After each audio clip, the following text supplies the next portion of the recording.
आदरणीय जोरावर सिंह ने कहा कि विशेष प्रेस वार्ता रखी है। मैं थोड़ा सा परिचय आपके समक्ष रखना चाहूंगा। इस प्रेस वार्ता में मेरे साथ हमारे भारतीय जनता पार्टी के वरिष्ठ नेता और राष्ट्रीय सचिव विधायक आदरणीय डॉक्टर नरेंद्र सिंह जी हैं। भारतीय जनता पार्टी जम्मू कश्मीर के प्रवक्ता आदरणीय जोरावर सिंह जी और आदरणीय विक्रम मैं सर्वप्रथम आपका धन्यवाद अदा करना चाहूंगा, शुक्रिया अदा करना चाहूंगा कि बहुत शॉर्ट नोटिस में आप यहाँ में एकत्रित हुए हैं। जिस विषय पर मैं आज आपके सामने आपके समक्ष या आपके साथ संवाद करना चाहता हूं, बहुत ही संवेदनशील विषय और न सिर्फ भारतीय जनता पार्टी को, पूरे भारत के हर नागरिक को एक वेदना कि आज एक ऐसा राज्य जिस राज्य में छात्र अपने हितों के लिए एक न्याय का संघर्ष कर रहे हैं, उस राज्य का नाम झारखंड है। और इस वक्त हम सब देख रहे हैं कि झारखंड में पिछले काफी समय से काफी दिनों से एक संघर्ष, एक आंदोलन छात्र कर रहे हैं। जिस आंदोलन और जिस संघर्ष का उद्देश्य सिर्फ छात्रों के हितों की रक्षा। अभी अभी देश में इससे पहले भी एक छात्रों का आंदोलन देखा और यदि हम दोनों को कंपेयर करते हैं, मुझे लगता है कि एक विश्लेषण प्रत्यक्ष रूप से हम सबके सामने नजर आ रहा है।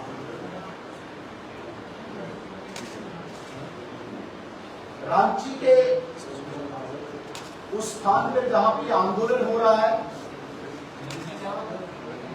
जितना हमने मीडिया में देखा, सुना, पढ़ा, वेल डिसिप्लिन,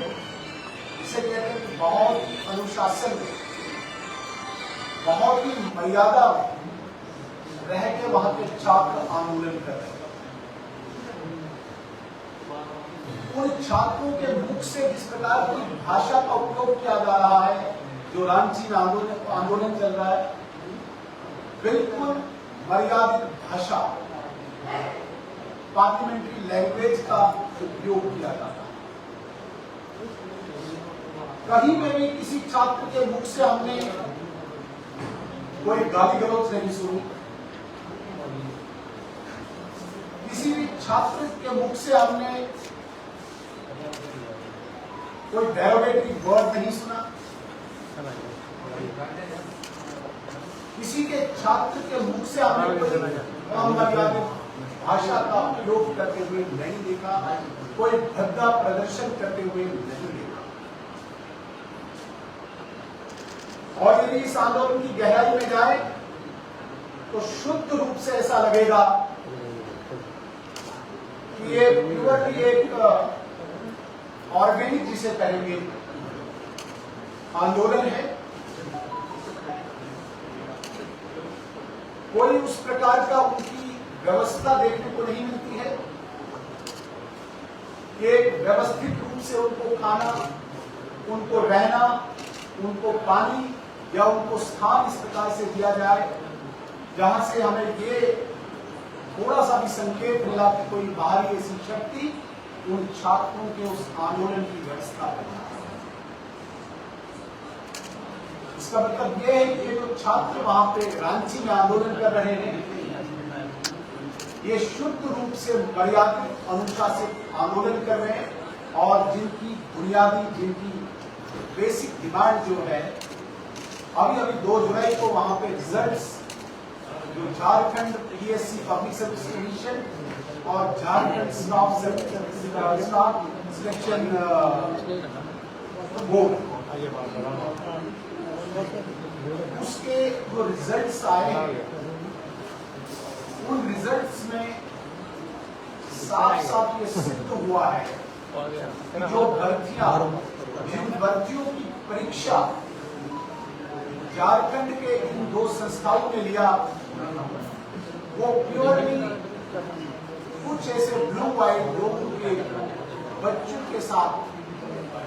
उस पेपर की सेटिंग करके ये परीक्षा ली और ये सिद्ध भी है। और ये कोई सिर्फ पेपर लीक का मतलब मैं ये नहीं कहूंगा कि पेपर लीक होना चाहिए, लेकिन ये पेपर लीक ये नहीं कि कोई एंट्रेंस एग्जामिनेशन जहां पे बच्चे को दोबारा मौका मिलेगा। ये शुद्ध रूप से नौकरियों का पेपर है, परीक्षा जहां पे बच्चा कोई आखिरी पड़ाव में है, जहां पे छात्र अंतिम अपॉर्चुनिटी में है, उन छात्रों के साथ धोखा करेंगे। ऐसे लोगों को वहां पे भर्ती किया गया जिन्होंने पैसा दिया है, जिन्होंने सरकार के साथ सेटिंग की है, वो लोग इस परीक्षा में उत्तीर्ण दिखाए गए हैं। और उसके बाद पूरे झारखंड में जब ये समाचार सबको मिला कि झारखंड पीएससी और झारखंड एसएससी में भर्तियों की परीक्षाओं में बहुत बड़े पैमाने पे धांधली और भ्रष्टाचार चला है, छात्र उत्तेजित हुए, छात्र आकर्षित हुए आंदोलन के प्रति और उन्होंने पिछले कई दिनों से संघर्ष करते करते उन्होंने बहुत जेन्युइन डिमांड्स रखी है। उन छात्रों का ये कहना है कि इस पूरे प्रकरण, इस घटना की इंक्वायरी केंद्रीय जांच ब्यूरो करे, सीबीआई करे, न कि झारखंड का प्रशासन करे। छात्रों की ये भी डिमांड है, ये डिमांड है कि इसके एग्जाम जो हो वो पारदर्शी, वो ट्रांसपेरेंट। मुझे कोई भी व्यक्ति ये बताए कि यदि छात्र मर्यादा में रह के, अनुशासन में रह के और with in the ambit of law, with in the ambit of constitution अपनी डिमांड रखे, तो क्या ऐसे छात्रों के जो अपने हितों की संघर्ष में लगे हों उन पर लाठियां बरसाना, उनको प्रताड़ित करना, उन पर बल प्रयोग करना कोई न्याय,